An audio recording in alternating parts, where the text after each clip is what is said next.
Well, they pick, and Republicans, well, they're just sick. The Justice Department having an Obama supporter to lead the criminal probe into the IRS targeting of conservatives. To the Washington Times, Stephen Dinan, who broke this story. Who is this person, Steve? Her name is Barbara Bosserman. She's a career lawyer, a career trial lawyer for the Justice Department, and her records show that she's contributed $6,000 in the last two presidential campaigns to President Obama. And as you said, this has Republican investigators who've been trying to find out about this FBI investigation.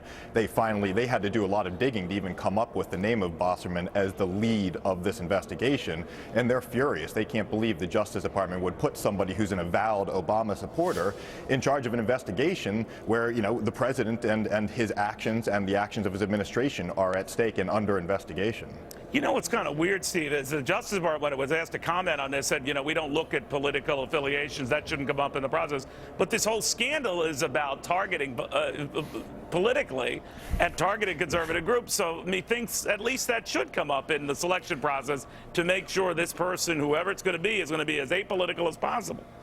You know, there are a couple of options there. One is that the Justice Department, I can understand them saying, look, we're not allowed to go out and specifically say, you're an Obama supporter, we can't have you. But they could go out and say, hey, do you think you're qualified for this? Is there anything in your history that means maybe you shouldn't do this? Let the person recuse him or herself. There are options here. And as you said, it's a really touchy situation. There's a reason why the president came out and said, I want my Justice Department to investigate this. You know, that's the sort of thing where you'd think they'd take extra steps to make sure the investigation was as clean as possible. The main problem now is that whatever the investigation comes up with, and so far we're 8 months in and we haven't seen anything out of it, whatever they come up with, because of this woman's history, Republicans are now going to say the whole thing is tainted, and already are saying it's tainted even before we see any of the conclusions. Amazing. Stephen, thank you very much. Great reporting as always. Stephen Dinan of the fine Washington Times.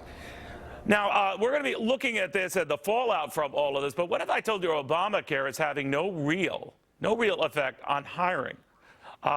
That's coming up. But in the meantime, someone whose group is affected by this decision today, Tom Zawistowski, represents a lot of these groups that have been really at the target of the IRS. And I guess, Tom, in looking at this, now probably is less cooperative, not quite so keen to be cooperative with an investigation. What? Well, Neil, you know, it's good to be with you again. Happy New Year, by the way. You as well. And, you know, I mean, this is a thing that your viewers have to understand. This thing has just got a life of its own. As Steve said, it's been since May 13th when President Obama said he was outraged and he would hold fully accountable anybody who acted in anything but a neutral or nonpartisan way. That was the president's quote. So now what do? A highly politicized, you know, investigation. They put a party hack in charge of it. And well, not just any party hack. They argue she's not a party hack, that a lot of presidential appointees are obviously like the person who's appointing them. Now, that isn't flying with you, though. I'm wondering, would you be cooperative, or do you think your people will be cooperative with this investigation if you feel that really it's the fox in charge of the henhouse? Well, you know, she may not be a party hack, but it doesn't make sense that they go not just to the Justice Department to find this person, but they appoint an attorney in the Civil Rights Division, which is one of the most politicized parts of the Justice Department. You know, when our friend Congressman Jim Jordan was asking Mueller who was in charge of the investigation, you know, and he didn't know, you know, we thought it was this guy. We thought he was in charge of the investigation because for 8 months he couldn't find me, Neil. You know, you found me. Call Neil Cavuto. He'll give you my phone number because the FBI hasn't talked to me or anybody else. Well, do you know if any of these groups, I mean, you mentioned you, but I've talked to a lot of them on Fox Business Network, the same thing, which, you know, by the way, Tom, if you don't get it, you should demand.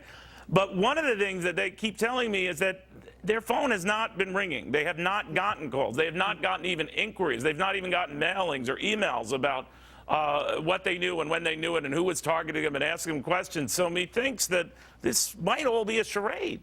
Well, see, Neil, and I mean, that's exactly the point. I mean, the yellow tape on this crime scene is so old it's turned to dust.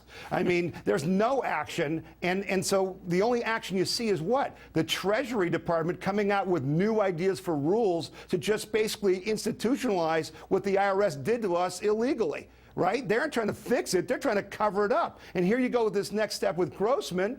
And I'm supposed to expect that I'm going to get some justice? I think we need to send a guy over to the Justice Department with a chisel and chisel in no justice on the Justice Department, because that's what we're getting is no justice. Or you could bring the Clouseau picture, which I think is infinitely funnier. Tom, very good seeing you. Thank you very, very much. Thanks, Neil. Thanks. All right, then up next, something funny or sad? I don't know. You've heard all of this.